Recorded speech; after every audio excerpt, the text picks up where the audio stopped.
รายการรถด่วนขบวนพิเศษฤดูกาลเข้าพรรษาประจำปีพุทธศักราช 2566 จัดโดยคณะสงฆ์จังหวัดเชียงใหม่กำหนดการดังนี้วันเสาร์ที่7 ตุลาคมแรม 8 ค่ำเดือน 12 เหนือเดินทางไปยังวัดพระนอนขอนตาลตำบลริมใต้อำเภอแม่ริมจังหวัดเชียงใหม่ 20 นาฬิกาฟังพระธรรมเทศนา1 กันก็เป็นกิจกรรมที่เชิญชวนผู้ใจบุญใจกุศลได้ร่วมกันฟังเทศน์ฟังธรรมในฤดูกาลเข้าพรรษาและออกพรรษาในการฟังเทศน์รายการรถด่วนขบวนพิเศษก็เชิญชวนคณะสงฆ์คณะศรัทธาสาธุชนทั้งหลายได้ร่วมเดินทางไปกับรถด่วนขบวนพิเศษทั้งหมดมี13ขบวนด้วยกันนะครับก็เป็นส่วนหนึ่งของการประชาสัมพันธ์เชิญท่านฟังเทศน์รายการรถด่วนขบวนพิเศษฤดูกาลเข้าพรรษาซึ่งมีการจัดโดยคณะสงฆ์จังหวัดเชียงใหม่องค์กรเครือข่ายชาวพุทธจังหวัดเชียงใหม่ดำเนินงานโดยคณะกรรมการบริหารงานกลุ่มหนุ่มสาวจังหวัดเชียงใหม่ก็เป็นข่าวสารเพื่อการประชาสัมพันธ์รถด่วนขบวนพิเศษประจำปี 2566 นี้ประเพณีวันเข้าพรรษาทุกปีสร้างผลความดีธรรมะสัญจร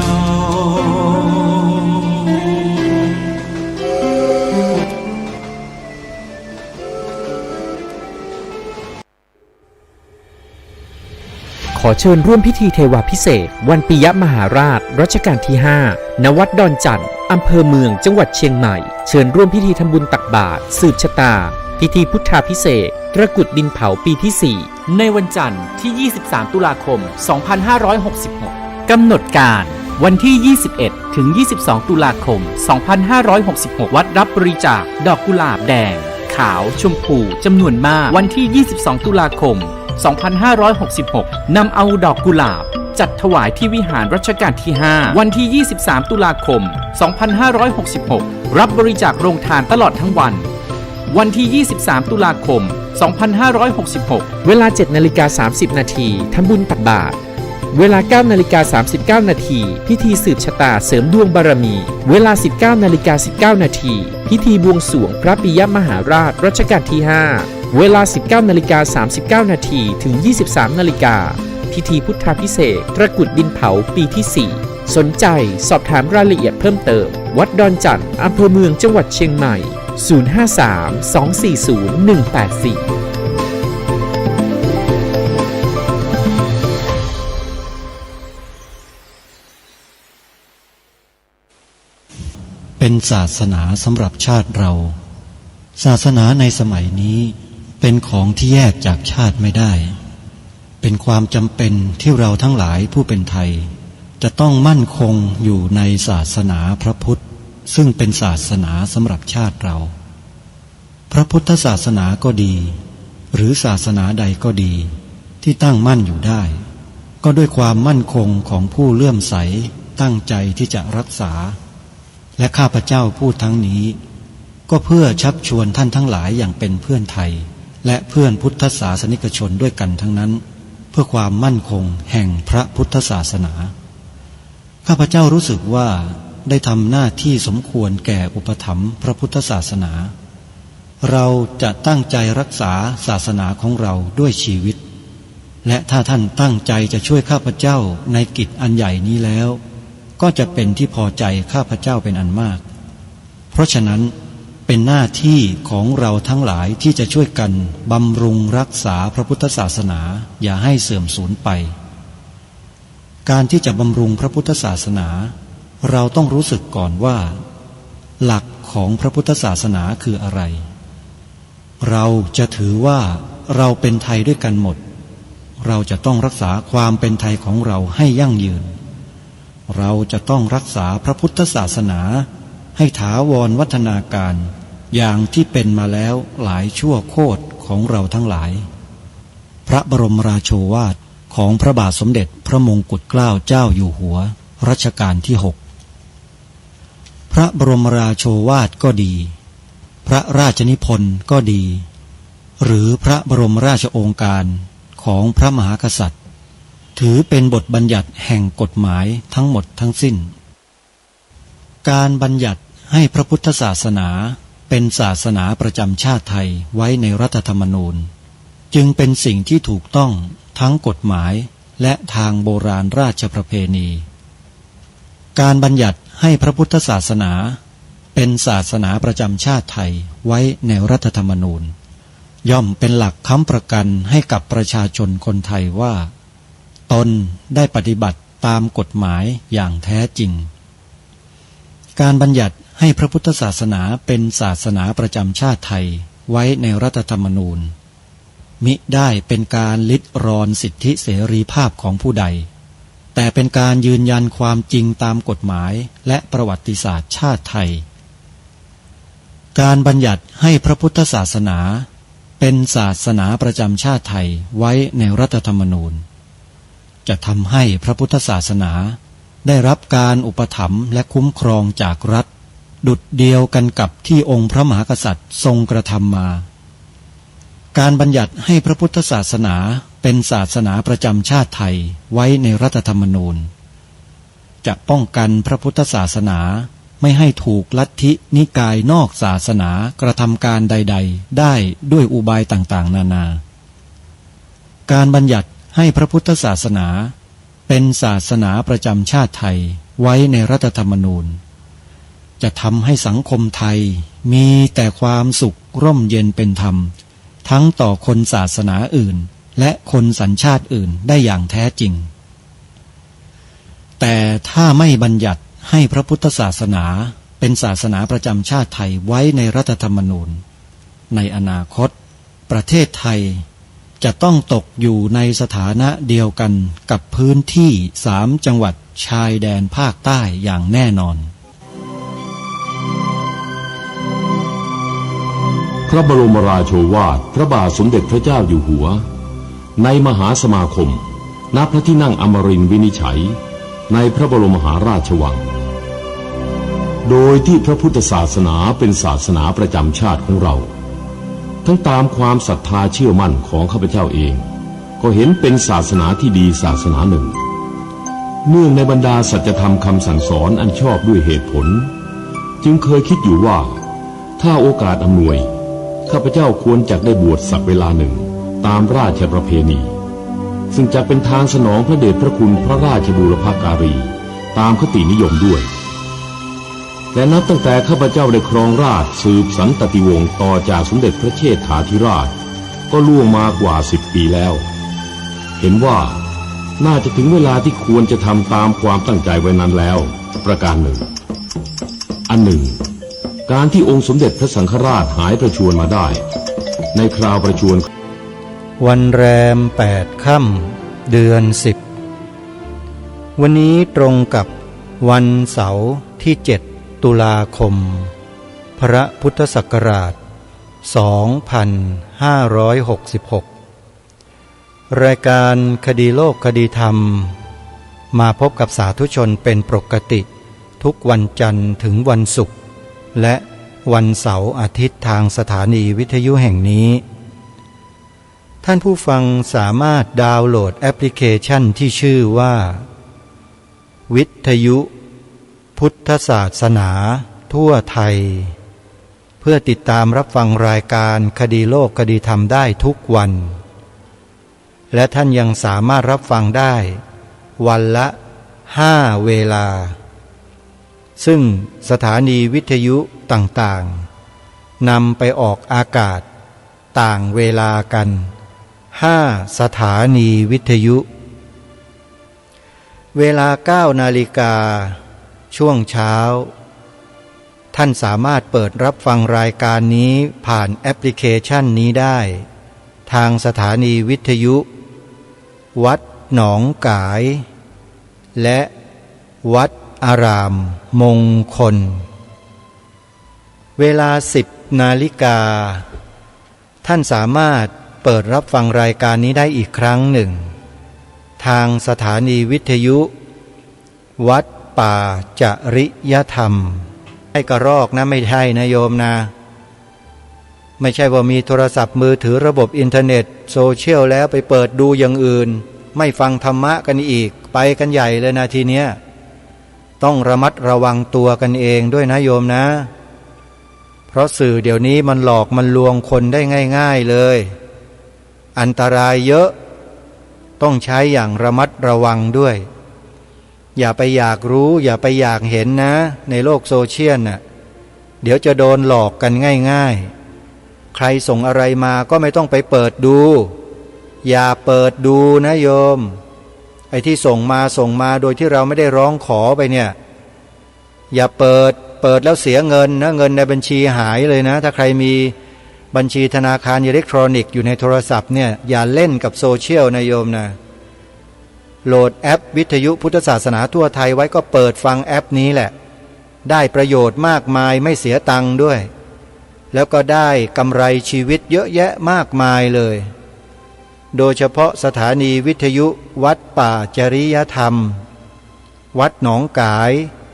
วัดฝายหินวัดอารามมงคลวัดบ้านปลาคูนเป็นต้นเหล่านี้ท่านฟังเข้าไปเถอะมีประโยชน์ทั้งนั้นโดยเฉพาะกิจกรรมที่กำลังจะเกิดขึ้นในหลังออกพรรษานี้ก็คือบุญกฐินงานถวายผ้ากฐินวัดต่างๆญาติโยมสะดวกที่ไหนอย่างไรพิจารณาด้วยปัญญาของเราแล้วก็ไปร่วมถ้าเดินทางไปไม่ได้เราก็ทำบุญออนไลน์สะดวกง่ายๆไม่ว่าจะผ่านบัญชีธนาคารไม่ว่าจะเป็นการโอนทางพร้อมเพย์ได้ทั้งนั้นนะโยมนะทำบุญกันแล้วก็ช่วยกันรักษาสืบสารต่อยอดพระพุทธศาสนาของเราให้ดำเนินไปข้างหน้าอย่างต่อเนื่องกันด้วยก็ขออนุโมทนาบุญกับทุกท่านวัดสามชุกอำเภอสามชุกจังหวัดสุพรรณบุรีนำรายการคดีโลกคดีธรรมออนแอร์ออกอากาศอยู่ในพื้นที่อำเภอสามชุกจังหวัดสุพรรณบุรีนำรายการคดีโลกคดีธรรมออกอากาศ2 เวลาคือเวลา 9 นาฬิกาและเวลา 20 นาฬิกาและทางหลวงพ่อเจ้าวาดผู้อำนวยการสถานีวิทยุวัดสามชุกยังบอกอีกว่าถ้าช่วงไหนไม่มีผู้ดำเนินรายการว่างๆท่านก็จะนำเอารายการคดีโลกคดีธรรมเนี่ยเปิดใส่ไปเลยว่างั้นน้ำใจท่านนี่สุดยอดมากนี่ถ้าเปิดตลอด24 ชั่วโมงมีแต่รายการคดีโลกคดีธรรมได้นี่หลวงพ่อท่านก็จะเปิดหรอกเพราะท่านฟังแล้วท่านเข้าใจท่านทราบท่านรู้ว่าเจตนาของรายการคดีโลกคดีธรรมเนี้ยเป็นเจตนาชนิดไหนอย่างไรท่านไม่ได้สนใจใส่ใจเรื่องพันละเล็กพันละน้อยถ้อยคำอะไรต่างๆวาจาท่านไม่ได้สนใจหรอกเพราะท่านใช้ปัญญาฟังท่านจะสนใจแต่เนื้อหาเหตุผลท่านจึงเปิดให้ผู้ฟังได้ฟังกันบ่อยแล้วก็สถานีวิทยุต่างๆที่เปิดรายการคดีโลกคดีธรรมก็เหมือนกันโยมท่านใช้ปัญญาฟังท่านไม่ได้ใช้ความรู้สึกฟังถ้าใช้ความรู้สึกฟังไม่ได้เพราะมันไม่ตรงกับความรู้สึกของคนรายการนี้โยมคนทั่วๆไปอ่ะที่กิเลสหนาปัญญาหยาบเนี่ยมันไม่ถูกจริตกับคนพวกนี้หรอกเพราะว่าปัญญาเขาน้อยกิเลสเขาเยอะอาตมาภาพไม่ได้เหมาทั้งหมดนะโยมเฉพาะคนที่ฟังไม่ได้แล้วก็ตำหนิด่ารายการคดีโลกคดีธรรมเนี่ยเฉพาะคนพวกนี้ใช้ความรู้สึกฟังไม่ได้ใช้ปัญญาฟังก็เลยไม่ได้อะไรจากรายการคดีโลกคดีธรรมสักเท่าไหร่หรือบางทีฟังแล้วรู้เรื่องเหมือนกันใช้ปัญญาฟังแต่เป็นปัญญามิจฉาทิฏฐิฟังแล้วก็เกิดความไม่พอใจขึ้นมาเกิดอัตตาตัวตนขึ้นมาแล้วก็พูดตำหนิพูดกระทบกระเทียบรายการคดีโลกคดีธรรมก็มีญาติโยมเองก็ฟังรู้ใช่ไหมว่าใครบ้างนะอันนี้โยมก็ใช้วิจารณญาณของแต่ละท่านกันแล้ววันนี้ ทางรายการก็จะหยิบยกหลักฐานข้อมูลของคณะสงฆ์ทั้งประเทศที่ดำเนินการกับกลุ่มคนกลุ่มหนึ่งที่ทำให้พระธรรมวินัยผิดเพี้ยนบิดเบี้ยวใครที่อยู่ข้างคนฝ่ายนู้นน่ะให้รู้ตัวไว้ด้วยนะว่ากำลังอยู่ข้างผู้กระทำความผิดนะจะบอกให้แล้วเรื่องนี้เป็นเรื่องใหญ่เป็นเรื่องของพระพุทธศาสนาความเป็นความตายของพระพุทธศาสนาในเมืองไทยเลยนะไม่ใช่เรื่องเล่นๆนะฮะไม่เช่นนั้นรายการคดีโลกคดีธรรมจะไม่หยิบยกขึ้นมากล่าวมาแสดงมาพูดมาอธิบายมาให้ข้อมูลแง่คิดมุมมองต่างๆกับท่านผู้ฟังในรายการหรอกถ้ามันเป็นเรื่องเล็กๆอ่ะแต่นี่มันเรื่องใหญ่มากเรื่องใหญ่ขนาดไหนท่านก็ลองคิดดูแล้วกันว่าสมเด็จพระสังฆราชสกลมหาสังฆปรินายกเป็นประธานกล่าวเปิดการประชุมคณะการกะสงฆ์ด้วยพระองค์เองอ่ะแล้วทางมหาเถรสมาคมก็มีมติแต่งตั้งเจ้าคณะภาคเจ้าคณะจังหวัดเป็นคณะการกะสงฆ์กันทั้งบ้านทั้งเมืองทั้งประเทศเลยอ่ะเพื่อมาจัดการคนกลุ่มเนี้ยท่านคิดว่ามันเรื่องเล็กๆหรือมันเรื่องใหญ่มากนะท่านนะแต่ที่นี้ไม่มีใครนำสิ่งเหล่านี้มาเผยแพร่มาให้ความรู้แก่พี่น้องชาวพุทธของเรากันเลยโดยเฉพาะเจ้าคณะพระสังฆาธิการรุ่นใหม่ๆที่เพิ่งจะขึ้นมากันเนี่ยเป็นเจ้าคณะตำบลเป็นเจ้าคณะอำเภอเป็นเจ้าคณะจังหวัดเนี่ยบางรูปก็ไม่ค่อยจะรู้เรื่องเหล่านี้กันมาก่อนในฐานะที่กระผมเองเนี่ยอยู่ตรงนี้ณสถานที่ที่เขาพิจารณาคดีความคนกลุ่มนี้เนี่ยผมอยู่ตรงนี้นี่แหละแล้วเห็นคนพวกนี้ด้วยวันที่เขาพิจารณาคดีความกันน่ะเดินกันให้ขวักไขว่เชียแต่งตัวประหลาดอาตมาภาพไม่ได้เกลียดพวกนี้เป็นการส่วนตัวหรอก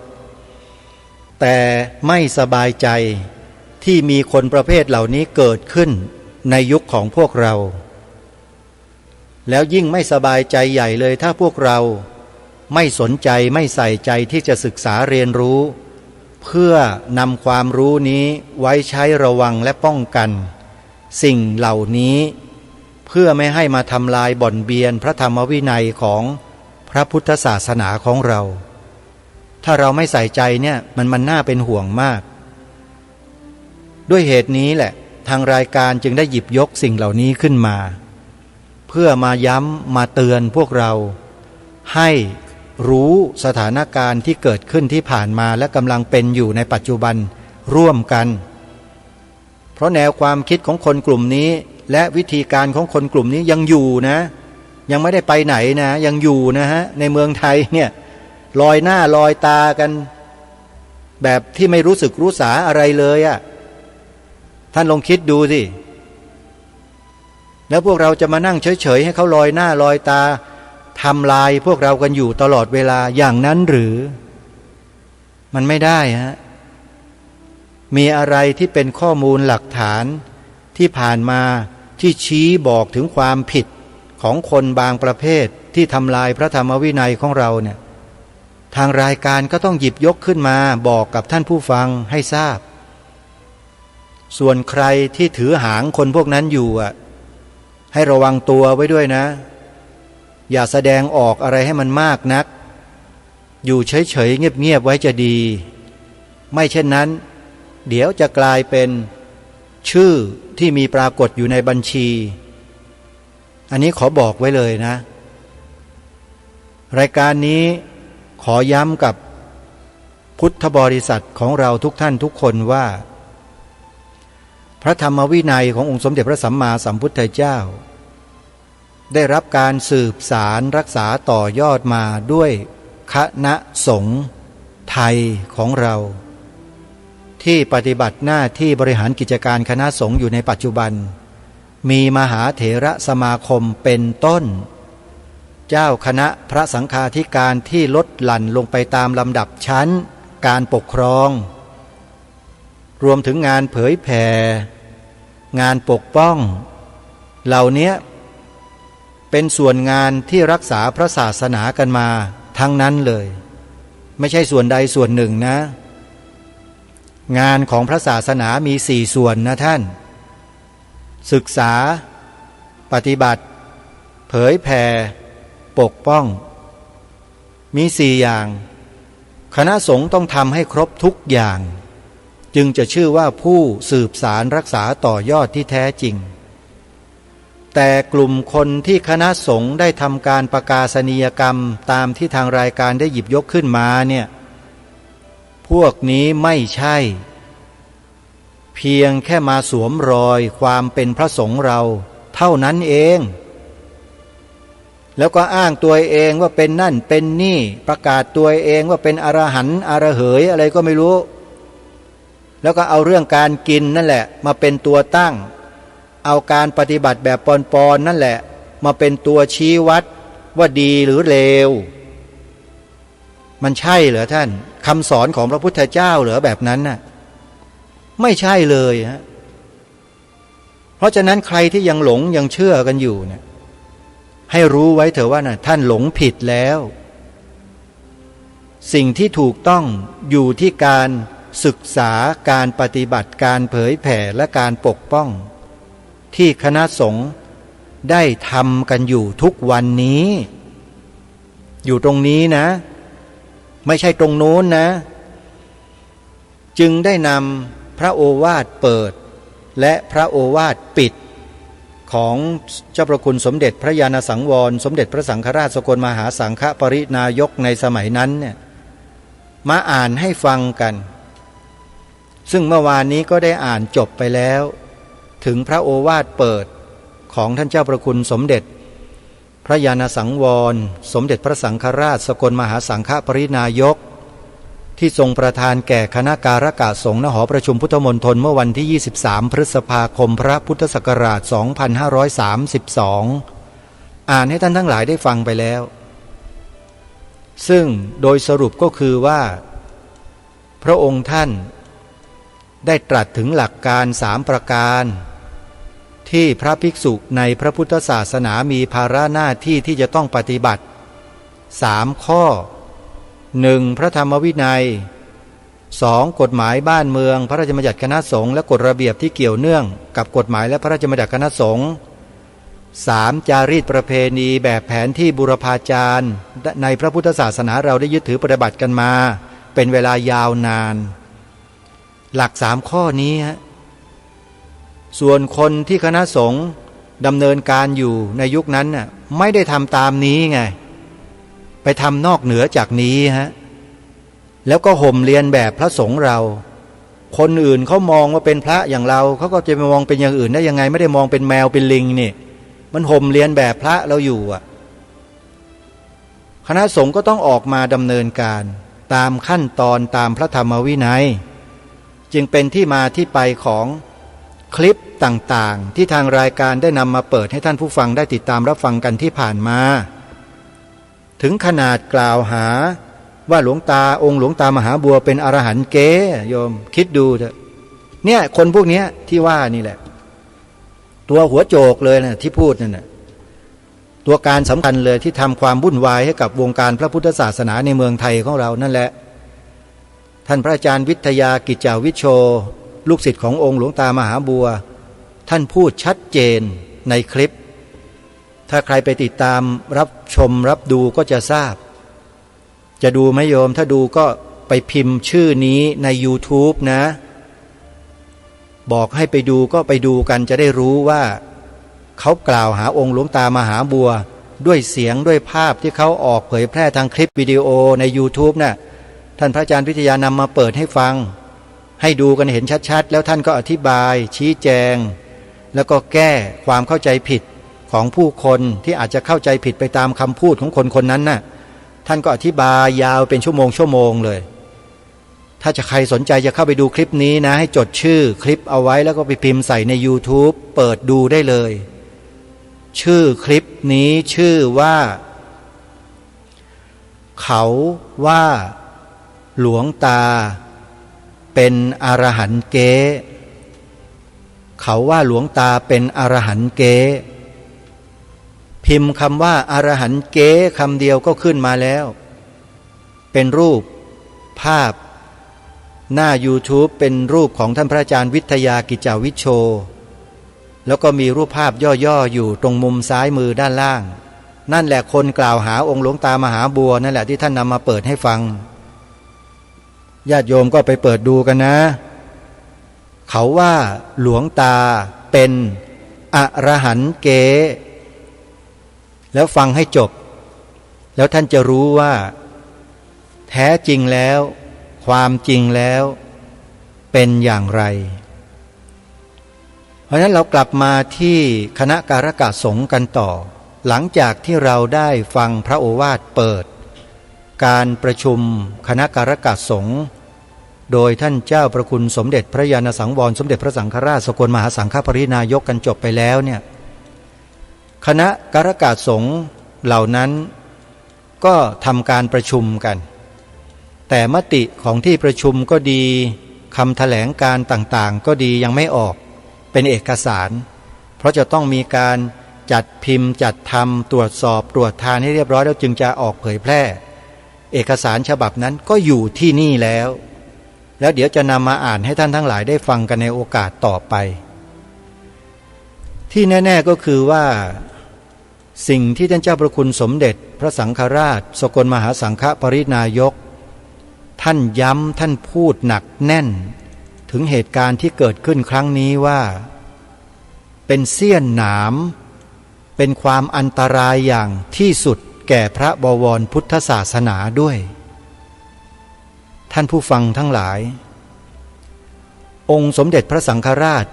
ประมุขแห่งสงฆ์ตรัสถึงขนาดนี้นะท่านนะทำลายความมั่นคงเป็นอันตรายต่อพระธรรมวินัยต่อพระบวรพุทธศาสนาอย่างรุนแรงนะท่านตรัสไว้ความตอนหนึ่งเดี๋ยวจะนำมาอ่านให้ท่านทั้งหลายได้ฟังท่านบอกว่าความรุนแรงของปัญหาพระนอกธรรมวินัยบางกลุ่มในปัจจุบันนี้มีความรุนแรงมากมีกำลังเงินกำลังคนที่เป็นศิษย์และมีแนวความคิดร่วมกันอยู่มากจัดว่าเป็นปัญหาทางพระธรรมวินัยที่หนักรุนแรงเปราะบางยากต่อการชำระสะสางให้ยุติลงได้โดยง่ายนี่คือสิ่งที่องค์สมเด็จพระสังฆราชตรัสไว้เมื่อวันที่23 พฤษภาคมพระพุทธศักราช2532ท่านผู้ฟังมันหนักนะฮะหนักมากคือเขามีทั้งเงินกำลังมีทั้งลูกศิษย์เยอะแยะเต็มไปหมดอยู่ในสาระบบของสังคมในส่วนราชการทหารตำรวจเขาสร้างขึ้นมาฝังไว้ในนั้นทีนี้ฝ่ายคณะสงฆ์เราล่ะมีไหมมีแต่ก็มีแบบคณะสงฆ์แบบของเรานั่นแหละไม่ได้เป็นแบบของเขาอะของเขาเป็นแบบไหนอย่างไรของเราเองก็ลองศึกษากันดูสิว่าเราจะเป็นแบบเขาได้บ้างไหมล่ะประเภทที่เรียกว่าถึงลูกถึงคนน่ะตาต่อตาฟันต่อฟันน่ะลูกศิษย์นะไม่ใช่พระนะฮะลูกศิษย์ของพระผู้ใหญ่เราอะทำไมไม่เป็นอย่างเขาบ้างล่ะตาต่อตาฟันต่อฟันเรานี่เหนือกว่าตั้งหลายขุมเนี่ยพระธรรมวินัยอยู่ในมือเรากฎหมายอยู่ในมือเราพระราชบัญญัติคณะสงฆ์อยู่ในมือเราทำไมลูกศิษย์ของพระมหาเถระผู้ใหญ่ที่อยู่ในกระทรวงทบวงกรมทั้งหลายเหล่านั้นจึงไม่ปฏิบัติเหมือนอย่างที่เขาปฏิบัติกับเราล่ะใช่ไหมฮะมันน่าคิดนะอันนี้สำคัญมากคือลูกศิษย์นั่นแหละที่จะต้องช่วยพระสงฆ์ไม่ใช่ให้พระสงฆ์ออกไปสู้รบปรบมือกับคนพวกนี้ไม่ใช่ฐานะเลยลูกศิษย์นั่นแหละจะต้องออกไปจัดการไปดำเนินการซึ่งในอดีตที่ผ่านมาเมื่อเร็วๆนี้ท่านเห็นไหมว่าในยุคของคสช.ที่ผ่านมาเนี่ยเขาเล่นงานคณะสงฆ์เราอ่วมอรไทยขนาดไหนท่านเห็นหรือยังที่เป็นข่าวมานานนั่นเนี่ยเงินทอนวัดนะเห็นหรือยัง นั่นแหละมันสมควรไหมที่กระทำกับพระผู้ใหญ่แบบนั้นน่ะสมควรไหมโยมมันไม่สมควรเลยใช่ไหมแต่ก็ทำกันไปแล้วทำไมล่ะถึงทำก็นี่ไงฮะคนเหล่านี้องค์สมเด็จพระสังฆราชตรัสไว้เมื่อปี2532ในพระโอวาทเปิดการประชุมคณะการกสงฆ์บอกว่าคนเหล่านี้มีกำลังเงินกำลังคนที่เป็นศิษย์และมีแนวความคิดร่วมกันอยู่มากเห็นหรือยังมีมาตั้งแต่สมัยนั้นแล้วนะลูกศิษย์เขานะที่มีกำลังอยู่มากเนี่ยมีเงินมากด้วยเห็นหรือยังท่านแล้วมาถึงป่านนี้แล้วจะขนาดไหนล่ะแล้วท่านเห็นหรือยังว่าเขาทำได้ถึงขนาดไหนท่านเห็นไหมเล่นงานกรรมการมหาเถรสมาคมบางรูปอ่ะท่านดูสิอาตมาภาพไม่แน่ใจไม่มั่นใจว่าจะใช่หรือไม่ใช่ไม่รู้แหละแต่พฤติกรรมมันส่อมันบอกให้เห็นว่าน่าจะใช่น่าจะใช่ไงฮะมันน่าคิดนะไม่ใช่จะเกิดแค่นี้หรอกแล้วถ้าเรายังอ่อนแอกันอยู่แล้วไม่ร่วมแรงร่วมใจไม่ร่วมมือไม่สารสามัคคีกันอย่างที่ท่านเจ้าพระคุณสมเด็จพระสังฆราชท่านตรัสไว้ในโอวาทเปิดดังกล่าวเนี่ยท่านย้ำว่าให้เราสามัคคีกันนะถ้าเรายังไม่สามัคคีกันเนี่ยท่านรู้ไหมว่าอะไรจะเกิดขึ้นสิ่งที่พระองค์ตรัสไว้ในช่วงท้ายเนี่ยตรัสเอาไว้ว่า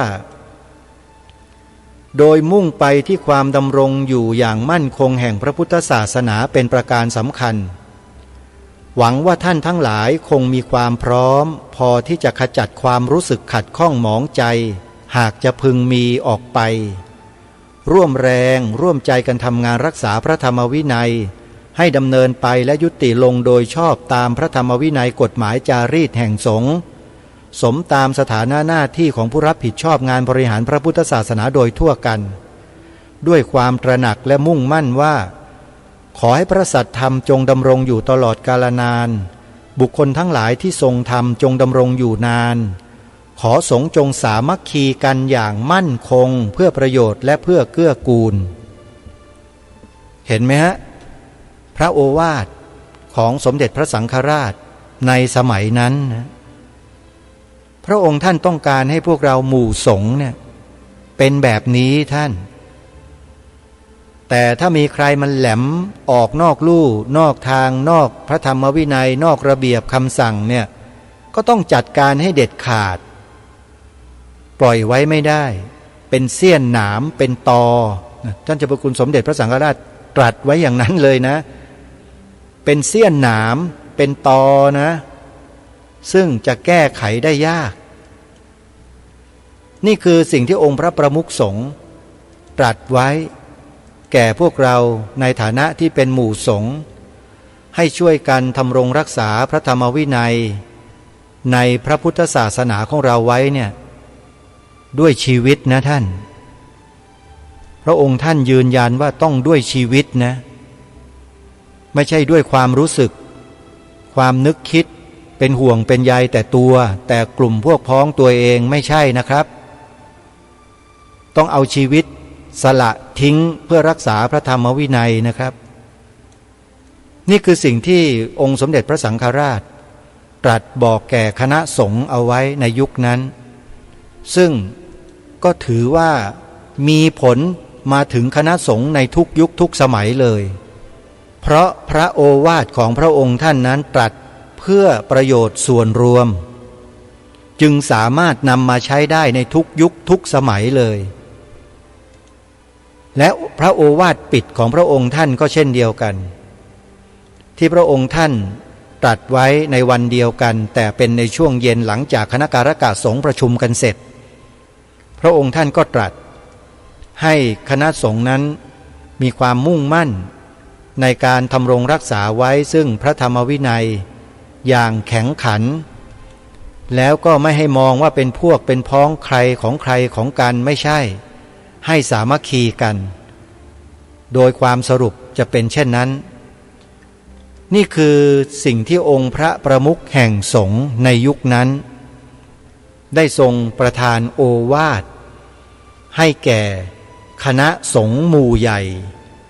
มีเจ้าคณะภาคและเจ้าคณะจังหวัดทั่วราชอาณาจักรมาประชุมร่วมกันในนามของคณะการกะสงฆ์ทั้งประเทศเพื่อจัดการกับคนกลุ่มเล็กๆที่ทำให้พระธรรมวินัยผิดเพี้ยนบิดเบี้ยวเป็นอันตรายต่อวงการพระพุทธศาสนาในเมืองไทยของเราในยุคนั้นแล้วคนพวกนี้ก็ยังเดินลอยหน้าลอยตาอยู่ในสังคมประเทศไทยของเราอย่างไม่รู้สึกไม่รู้สาอะไรเลยเป็นอย่างนั้นท่านผู้ฟัง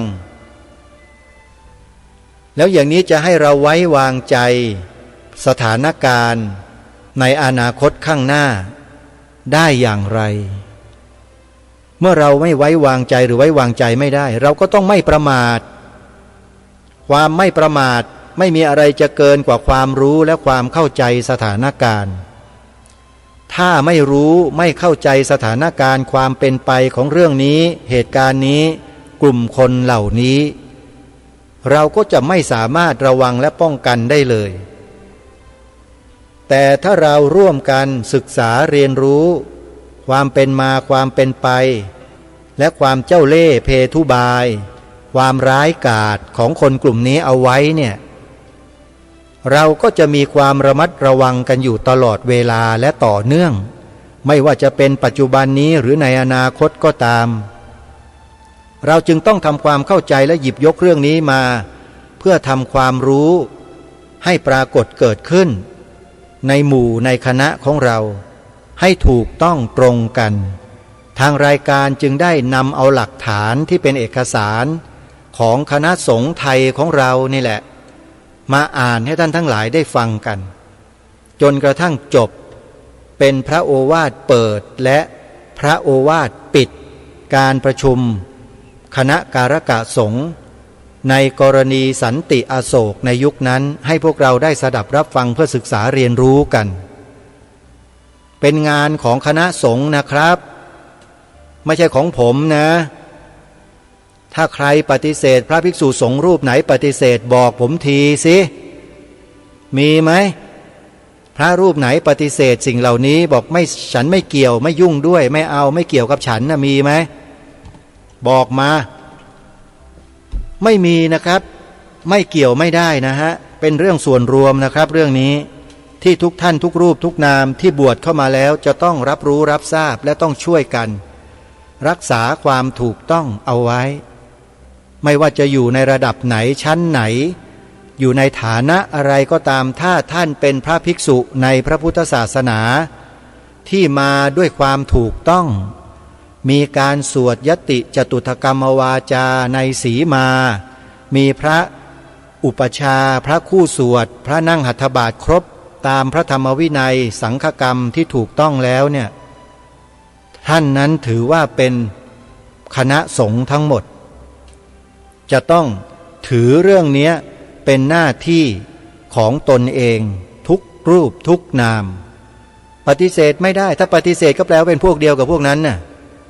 คนปฏิเสธหรือพระรูปไหนปฏิเสธถือว่าเป็นพวกเดียวกันนะกับคนที่คณะสงฆ์ได้ทำการประกาศนียกรรมไว้เนี่ยและเดี๋ยววันพรุ่งนี้ท่านจะได้มาสดับรับฟังคำแถลงการหรือว่ามติของคณะการกะสงฆ์ที่มีการประชุมกันไปครั้งแรกนะฮะว่าท่านมีมติเป็นอย่างไรมตินี้เป็นมติของคณะการกะสงฆ์เกี่ยวกับกรณีสันติอโศกเอกสารนี้ได้ถูกจัดพิมพ์และทำการเผยแพร่เมื่อวันที่23พฤษภาคมพระพุทธศักราช2532ลงนามโดยสมเด็จพระธีรยานมุนีประธานคณะการกะสงฆ์เป็นเอกสารของคณะสงฆ์นะครับแล้วเรามีสิทธิ์ที่จะนำมาอ่านมาเผยแพร่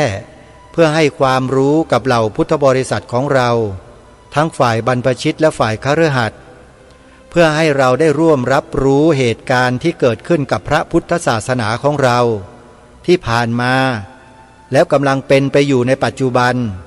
แล้วกำลังเป็นไปในอนาคตร่วมกันเพื่อให้พวกเรามีส่วนร่วมในการระวังและป้องกันไม่ให้ใครก็ตามมาบิดเบือนทำลายพระธรรมวินัยของพระสัมมาสัมพุทธเจ้าหรือทำลายพระพุทธศาสนาของเราเพราะฉะนั้นเดี๋ยววันพรุ่งนี้มาติดตามรับฟังกันเต็มๆว่าคำมติของคณะการกสงฆ์ในวันนั้นสรุปไว้อย่างไรนะฮะสำหรับวันนี้เวลาของรายการหมดลงแล้วท่านผู้ฟังทิ้งท้ายรายการวันนี้ด้วยข่าวประชาสัมพันธ์นิดหนึ่งวันที่30-31 ตุลาคมเดือนนี้งานถวายผ้ากฐินที่จะเกิดมีขึ้นหลังออกพรรษานั่นก็คืองานบุญกฐินวัดป่าจริยธรรมอำเภอนาด้วงจังหวัดเลย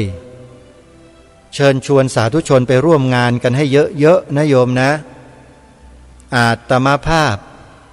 อาจจะได้ไปร่วมงานครั้งนี้ด้วยได้หรือไม่อย่างไรต้องคอยติดตามกันดูนะโยมนะเพราะอาตมาภาพเอง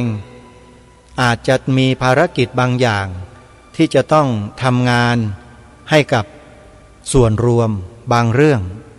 อาจจะติดหรือไม่อย่างไรเดี๋ยวก็จะแจ้งให้กับญาติโยมได้ทราบในโอกาสต่อไปนะโยมนะสำหรับวันนี้เวลาของรายการหมดลงแล้วต้องขอสมมุติยุติไว้แต่เพียงเท่านี้พบกับรายการได้ใหม่ในวันต่อไปขอความสุขความสวัสดีในธรรมแห่งองค์สมเด็จพระบรมศาสดาสัมมาสัมพุทธเจ้าจงปรากฏเกิดมีขึ้นในจิตใจของท่านผู้ฟังทุกท่านทุกคนเทินขอเจริญพรกล้าคิดก็ต้องกล้าทำอย่ากลัวถ้าทำความดีเป็นศึกษาปัญหาให้ทันท่วงทีเมืองไทยจะพัฒนากว่านี้รายการดีๆคดีโลกคดีธรรมขอรำพันบรรยายความคิดเครื่องหมายแห่งสีทั้งสามงามถนัดขาวคือบริสุทธิ์สีสวัสดิ์หมายพระไตรรัตน์และธรรมะคุ้มจิตไทยแดงคือโลหิตเราใสซึ่งยอมสละได้เพื่อรักษาชาติศาสนาน้ำเงินคือสีโสภาอันจอมประชาพระโปรดเป็นของส่วนองค์จับริ้วเข้าเป็นไตรรงค์จึงเป็นสีธงที่รักแห่งเราชาวไทยทหารอวตารนำไปยงยุทธวิชัยวิชิตก็ชูเกียรติสยามประเทศไทยที่เจริญมั่นคงมาได้จนถึงทุกวันนี้มิได้เกิดขึ้นจากความหวาดกลัวอย่างคลาดเขลาแต่บรรพบุรุษไทยของเราทุกยุคทุกสมัยล้วนแต่มีความกล้าหาญและชาญฉลาดปกป้องเอกราชสร้างชาติให้เกิดความมั่นคงโดยมีธงแห่งพระไตรรัตน์